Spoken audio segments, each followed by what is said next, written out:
Hello students, today we start compounds of manganese and chromium, that is KMnO4, and potassium dichromate K2Cr2O7. So first we have to see the preparation of potassium permanganate, that is KMnO4. KMnO4 is prepared from pyrolusite ore, that is MnO2, by two methods, that is first is chemical oxidation and second is electrolytic oxidation.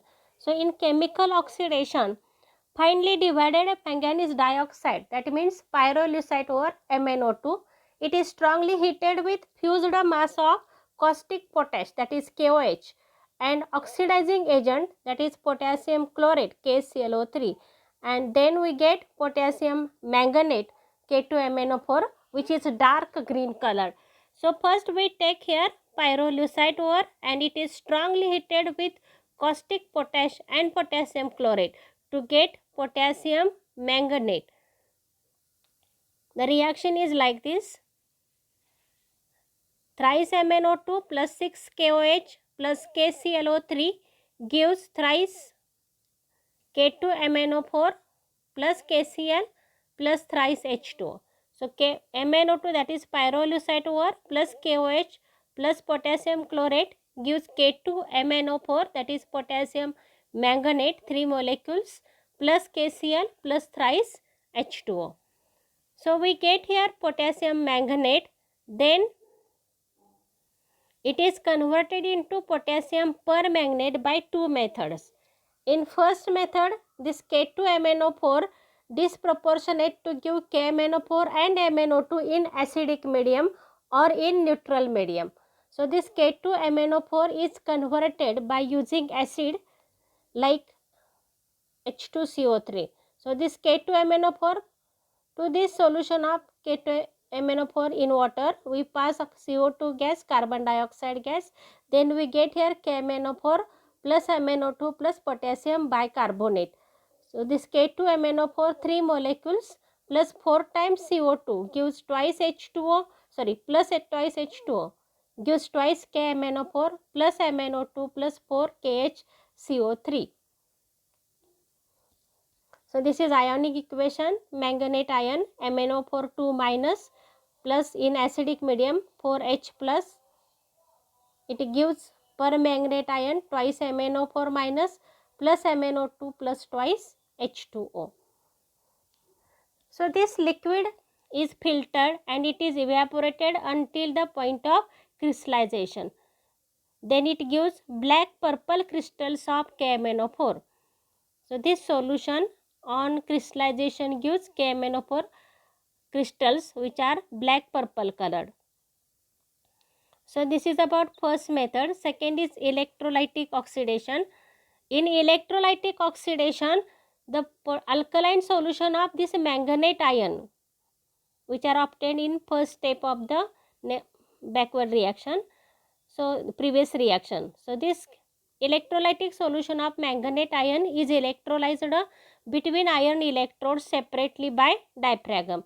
म्हणजे इथं आपण electrolyte म्हणून मँगनेट solution घेतो आहे, त्याचं alkaline solution, आणि त्यामध्ये आपण 2 आयर्न इलेक्ट्रोड्स डीप करू which are separated by diaphragm, and after electrolysis we get here KMnO4. Overall reaction for this electrolytic oxidation is twice KMnO4 twice K2MnO4 plus H2O plus oxygen gives twice KMnO4 plus twice KOH. So this oxygen is obtained at anode that convert manganate to permanganate. Then this solution is filtered and it is evaporated up to point of crystallization. Then we get here deep purple black crystals of the KMnO4. So this is second method, that is electrolytic oxidation. Next point is chemical properties of KMnO4. आता हे जे preparation आपण बघितलं हे तुम्हाला 2 किंवा 3 मार्काला विचारलं जातं, ज्यामध्ये केमिकल ऑक्सिडेशन ही रिॲक्शन ही जी मेथड आहे ही महत्त्वाची आहे. ही 2 स्टेप आहे. फर्स्ट स्टेपमध्ये आपण काय केलं, pyrolusite ore is converted into potassium manganate by heating with potassium hydroxide and potassium chlorate. आणि दुसऱ्या स्टेपमध्ये आपण काय केलं तर पोटॅशियम मॅग्नेटचं डिस्प्रपोर्शनेशन रिॲक्शन केली by using acid, we get potassium manganate. आता केमिकल प्रॉपर्टीजमध्ये KMnO4 is a good oxidising agent. It acts as a oxidising agent in acidic medium as well as alkaline medium and in neutral medium. So first we have to see oxidation reactions in acidic medium. So in acidic medium it oxidizes iodides to iodine. Iodide आयनचं conversion हे कशामध्ये केलं जातं? आयोडीनमध्ये केलं जातं.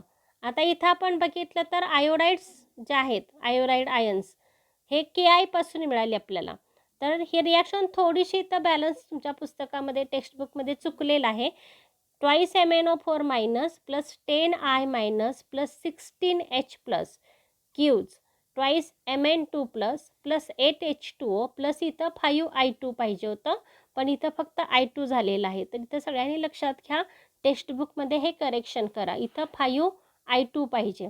So twice MnO4 minus plus 10I plus 16H plus that are obtained from acid. I minus obtained from KI आणि KMnO4 मधला आपल्याला MnO4 मायनस आयन, हे आयनिक इक्वेशन आपण लिहिलं.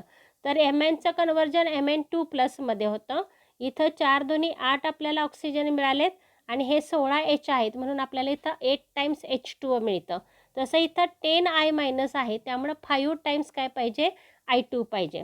म्हणजेच ॲसिडिक मीडियममध्ये काय होतं तर अल्कलाईन ॲसिडिक मीडियममध्ये KMnO4 oxidises iodide to iodine.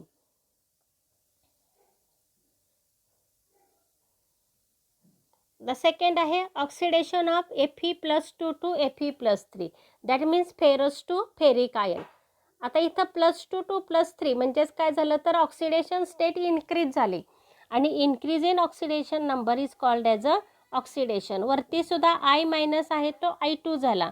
इथं ऑक्सिडेशन स्टेट -1 आहे, I2 मध्ये ती 0 असते. So as oxidation number increases so it is oxidation reaction. Similarly here oxidation number increases by 1, so it is oxidation reaction. So MnO4 minus ion, that means permanganate ion in acidic medium oxidizes ferrous ion to ferric ion. MnO4 minus plus 5Fe2 plus plus 8H plus gives 5Fe3 plus plus Mn2 plus 4 times H2O.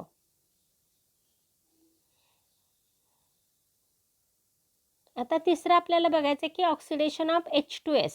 H2S जो आहे त्यामधले जे sulphide ions आहेत, H2S gives twice H plus plus S-2. So this sulphide ions are oxidised to sulphur. That means oxidation number increases from -2 to 0. So it is oxidation reaction. So H2S is oxidised to sulphur.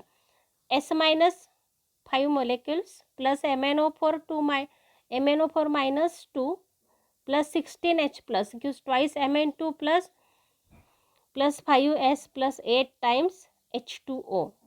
So here sulfide ions are converted into sulfur. Next reaction is oxidation of oxalic acid. Oxalic acid have formula H2C2O4. So permanganate ion in acidic medium oxidizes to Mn2 plus 10CO2 plus 8H2O.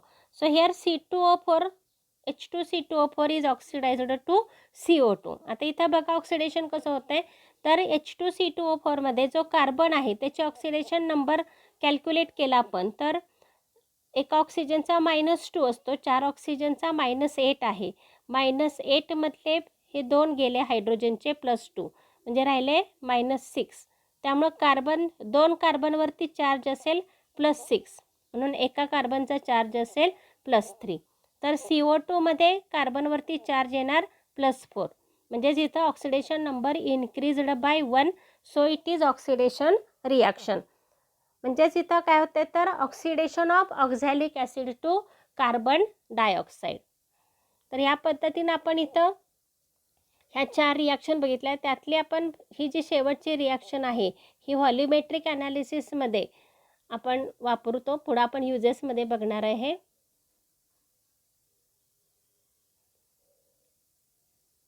Next आहे in neutral किंवा weekly alkaline medium. Neutral किंवा weekly alkaline मीडियममध्ये सुद्धा हा oxidizing agent म्हणून काम करतो. थोडीशी रिॲक्शन बघा. Oxidation of I-2 iodate ion, म्हणजे या ठिकाणी आयोडाईड आयनचं पहिल्या रिॲक्शनमध्ये आयोडीनमध्ये कन्वर्जन झालं होतं, पण न्यूट्रल किंवा वीकली अल्कलाइन मीडियम घेतलं तर आयोडेट आयन तयार होतो IO3-. त्यामुळे ही रिॲक्शन परीक्षेत विचारली जाते. थोडीशी फसवणारी अशी रिॲक्शन आहे. मीडियम कुठला आहे हे बघितलं तरच आपल्याला हा रिॲक्शन लिहिता येते व्यवस्थित. So twice MnO4- plus H2O plus I- gives twice MnO2 plus twice OH- plus IO3-. इथं आयोडीनचा ऑक्सिडेशन नंबर -1 आहे, तर इथं मात्र हा +5 येतो. त्यामुळं ऑक्सिडेशन नंबर हा -1 to +5 एवढा इन्क्रीज झाला. So oxidation of I- ion, that means iodide ions to iodate takes place. Second आहे oxidation of thiosulphate H2O3 to sulphate SO4 2-. आता इथं जर आपण बघितलं तर H2O3 मध्ये जी ऑक्सिडेशन स्टेट आहे सल्फरची ही किती येणार आहे, तर 3 ऑक्सिजनवरती चार्ज असेल -6, त्यातला शिल्लक राहिला -2, म्हणजे न्यूट्रलाइज किती झाला 4. 2 सल्फरवरती चार्ज असेल +4, म्हणून एका सल्फरवरती चार्ज असेल +2. तर इथं SO4 2- मध्ये एका ऑक्सिजनवरती चार्ज असतो -2, चौघांचा झाला -8. -8 पैकी शिल्लक किती आहेत 2, -2, म्हणजे खर्च किती झाले 6, म्हणजेच सल्फरवरती चार्ज किती असेल +6 असेल. तर इथं +2 to +6 मध्ये कन्वर्जन होतं, म्हणजेच काय झालं ऑक्सिडेशन झालं. सो ऑक्सिडेशन ऑफ सल्फर म्हणजे थायोसल्फेट टू सल्फेट. आता इथं आपण बघू की पुढची जी रिॲक्शन आहे ही आहे oxidation of manganous salt to MnO2. आता मँगॅनस सॉल्ट म्हणजे काय, तर ज्यामध्ये ऑक्सिडेशन स्टेट Mnची +2 आहे त्या सॉल्टना म्हटलं जातं मँगॅनस सॉल्ट. म्हणजे इथं आपण बघितलं तर MnO4- plus thrice Mn2 plus twice H2O gives twice MnO2 plus 4H+. म्हणजे इथं MnO4 जो आहे permanganate ion, it oxidises this manganous ion Mn2 plus ion and gives MnO2 plus 4H+. आता मँगॅनस सॉल्ट कुठले असतात, तर MnCl2 असेल किंवा MnSO4 असेल की ज्यामध्ये Mnची ऑक्सिडेशन स्टेट ही +2 आहे. त्याचं कन्वर्जन कशामध्ये होते MnO2 मध्ये होतं. MnO2 मध्ये Mnची ऑक्सिडेशन स्टेट किती असते +4 असते. So increase in oxidation number is called as a oxidation. तर इथं आपण KMnO4 जो आहे या KMnO4च्या ऑक्सिडेशन प्रॉपर्टीज बघितला. त्यानंतर पुढचा पॉईंट आहे uses of KMnO4. First use, it is used as a antiseptic. हा अँटीसेप्टिक म्हणून आपण काम करतो. आपल्याला माहिती आहे पाण्याच्या शुद्धीकरणमध्ये पोटॅशियम परमॅंगनेट मिसळलेलं असतं. Second is it is used for unsaturation test in laboratory. हे आपण अल्किन्समध्ये गेल्या वर्षी बघितलं की अल्कलाइन KMnO4 हा जो आहे त्याला बेयर्स रियाजंट म्हटलं जातं. त्यामुळे ही जी टेस्ट आहे टू डिटेक्ट अनसॅच्युरेशन त्याला आपण बेयर्स टेस्ट म्हटलं जातं. म्हणजे ह्या MCQच्यावर येतो बेयर्स रियाजंट म्हणजे कोण आहे अल्कलाइन KMnO4. आणि बेयर्स टेस्ट काय आहे, तर जेव्हा तुम्ही एखाद्या कंपाऊंडमध्ये अनसॅच्युरेशन आहे म्हणजे डबल किंवा ट्रिपल बॉन्ड असेल तर KMnO4 ॲड केलं तर त्याचा कलर डिकलराइज होतो due to formation of glycols किंवा डायहायड्रॉक्सी कंपाऊंड्स. आणि त्यामुळं डिकलरायझेशन ऑफ अल्कलाइन KMnO4 ही जी टेस्ट आहे ही कशासाठी वापरली जाते, to detect the unsaturation. This test is known as a Baeyer's taste.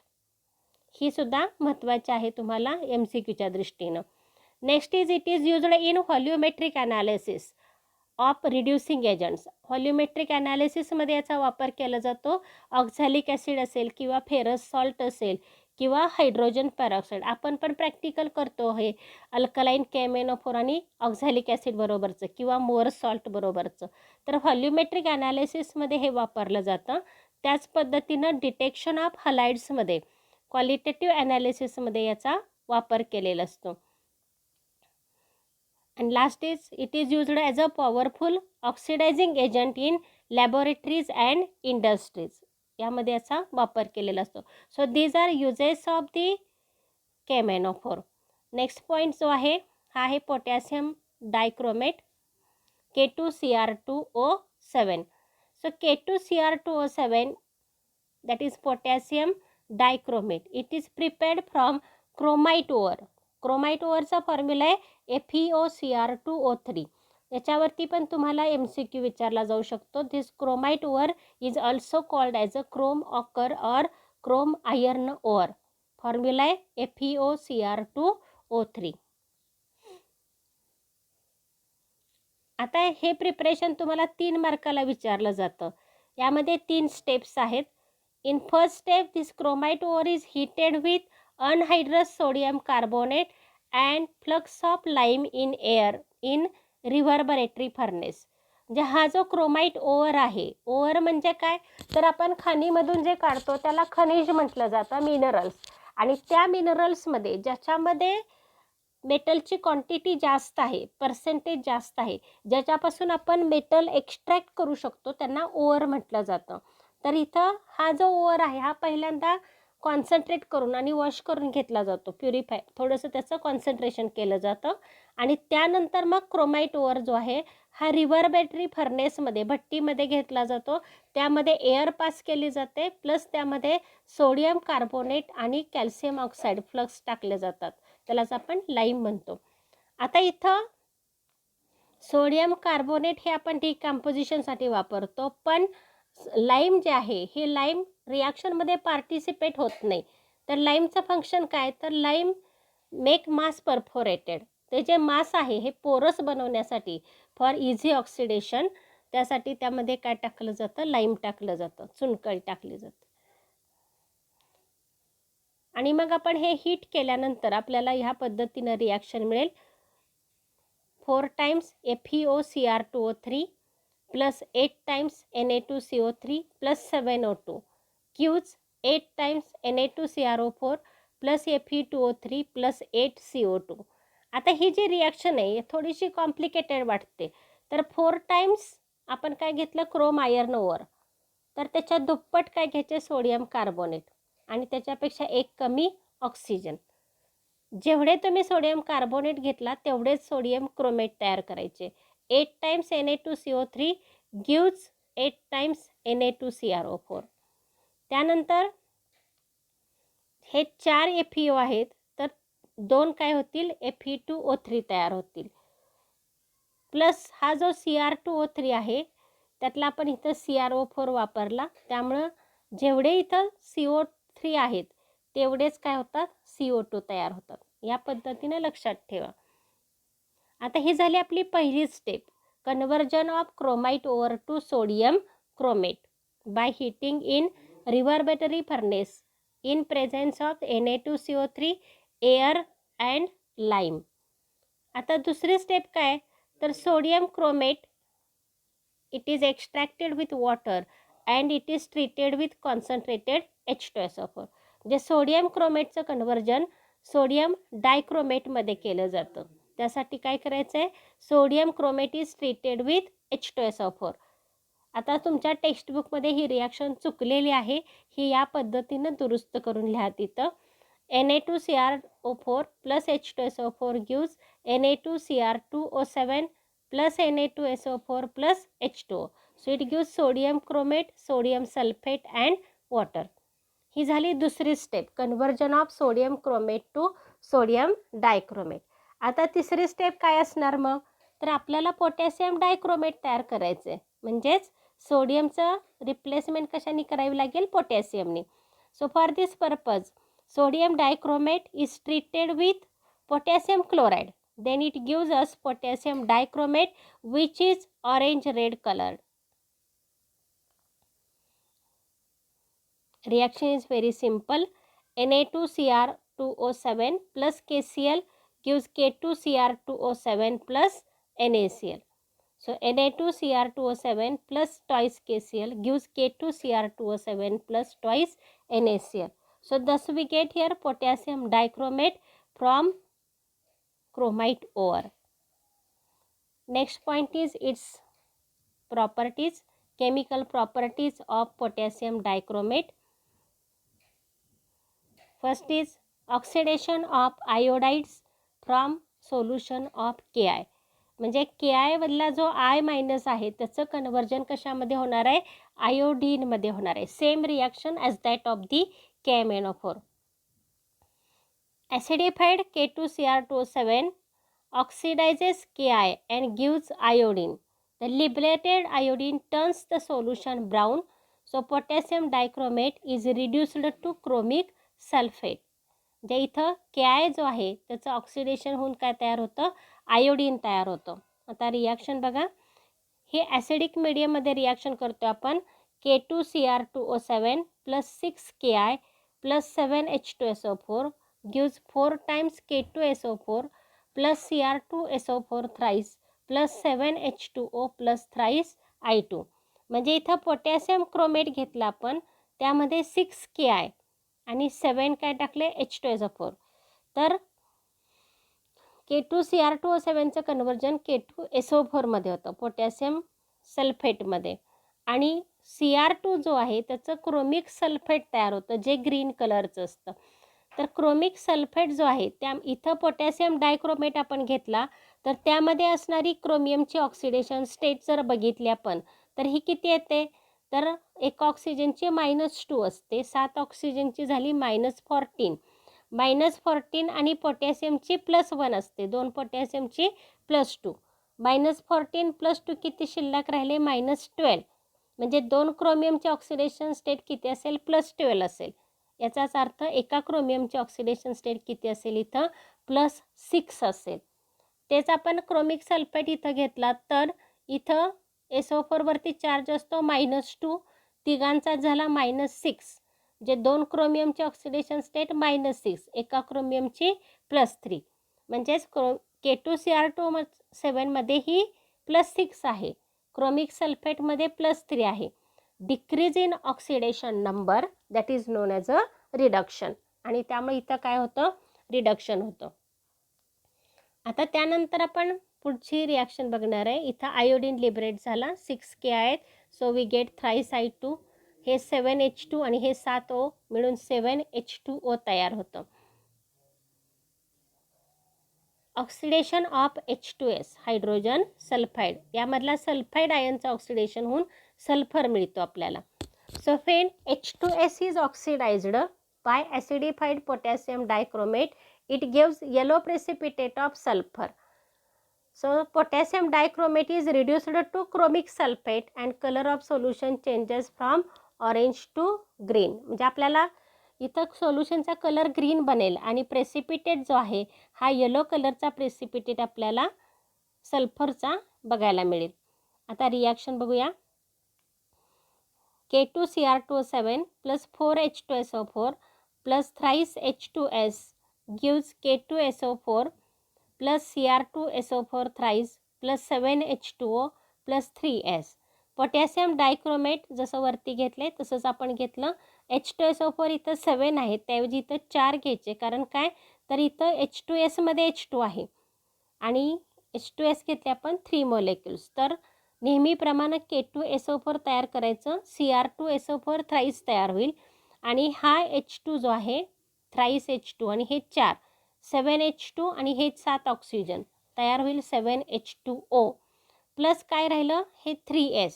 So we get here 3 sulphur, that means precipitate of sulphur. म्हणजे सल्फाईडचं काय होतं आहे, सल्फरमध्ये कन्वर्जन होतं आहे, आयोडाईडचं आयोडीनमध्ये कन्वर्जन होतं आहे. तर सध्या तुम्हाला ह्या दोनच रिॲक्शन तुमच्या सिलेबसमध्ये आहेत. आता पोटॅशियम डायक्रोमेटचे युजेस आपल्याला दिलेले नाही आहेत, पण जे KMnO4चे युजेस आहेत तेच पोटॅशियम डायक्रोमेटचे पण युजेस आहेत. म्हणजेच KMnO4 जसा ऑक्सिडायझिंग एजंट आहे तसा पोटॅशियम डायक्रोमेटसुद्धा काय, it is good oxidising agent. used in industries and laboratories. Second is जसं KMnO4 आपण व्हॉल्युमेट्रिक ॲनालिसिसमध्ये वापरतो, तसंच potassium dichromate is also used in volumetric analysis. ज्या पद्धतीनं आपण KMnO4 हा